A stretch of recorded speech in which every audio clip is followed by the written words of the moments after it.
संतोष देशमुखांची हत्या आणि खंडणी प्रकरण या दोन्ही गुन्ह्यांमध्ये एक समान धागा सीआयडीला गवसलाय आणि तो धागा आहे आरोपी विष्णू चाटेचा मोबाईल। मात्र हा मोबाईल शोधण्यामध्ये सीआयडीच्या पथकांना अपयश आलंय। विष्णू चाटेच्या मोबाईलमुळे सीआयडीच्या तपासाला ब्रेक नेमका कसा लागलाय पाहूयात।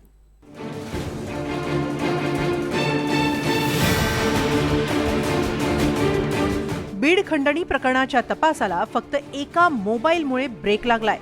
मस्साजोगमधील खंडणी प्रकरण आणि संतोष देशमुखांची हत्या या दोन्ही प्रकरणात विष्णू चाटे हा महत्त्वाचा दुवा आहे। विष्णू चाटेच्या मोबाईलवरूनच अवादा कंपनीच्या अधिकाऱ्यांना फोन करण्यात आला होता। त्यामुळे विष्णू चाटेचा फोन शोधण्यासाठी सीआयडी पथक आकाश पाताळ एक करताना दिसतंय। मात्र काही केल्या तो मोबाईल शोधण्यात सीआयडीला यश मिळत नाहीये। विष्णू चाटे फरार असताना त्याने नाशिकमध्ये मोबाईल फेकला होता। मात्र मोबाईल नेमका कुठे फेकला हे आठवत नसल्याचं चाटेने सीआयडी पथकाला सांगितलंय। ज्या मोबाईलवरून खंडणीची धमकी दिली तोच मोबाईल अद्याप गायब आहे। संतोष देशमुख हत्या प्रकरणात देखील विष्णू चाटेचा मोबाईल महत्त्वाचा पुरावा आहे। विष्णू चाटेचा मोबाईल हाती लागल्यास दोन्ही प्रकरणांचा संबंध जोडणारे आणि वाल्मिक कराडचा गुन्ह्यातला सहभाग दर्शवणारे पुरावे मिळणार आहेत। पवन ऊर्जा प्रकल्प बंद करण्यासाठी अवादा कंपनीचे अधिकारी सुनील शिंदेंना धमकीचा कॉल आला होता। 29 नोव्हेंबर 2024 ला सुनील शिंदेंच्या मोबाईलवर विष्णू चाटेनं कॉल केला होता। विष्णू चाटेनं कॉलवर वाल्मिक अण्णा बोलणार आहेत असं सांगितलं। सुनील शिंदेंना समोरून काम बंद करण्याची धमकी देण्यात आली।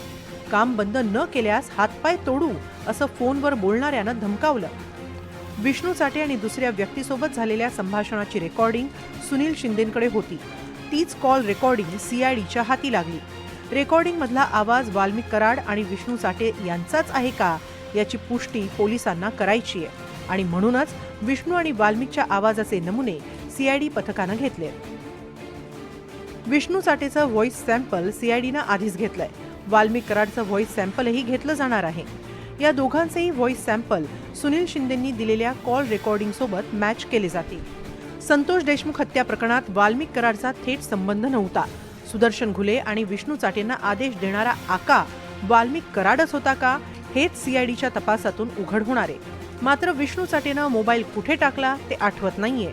अशा स्थितीत आरोपी सीआयडी पथकाची दिशाभूल करतायत का असा सवाल उपस्थित होतोय। Bureau report, NDTV Marathi, Beed.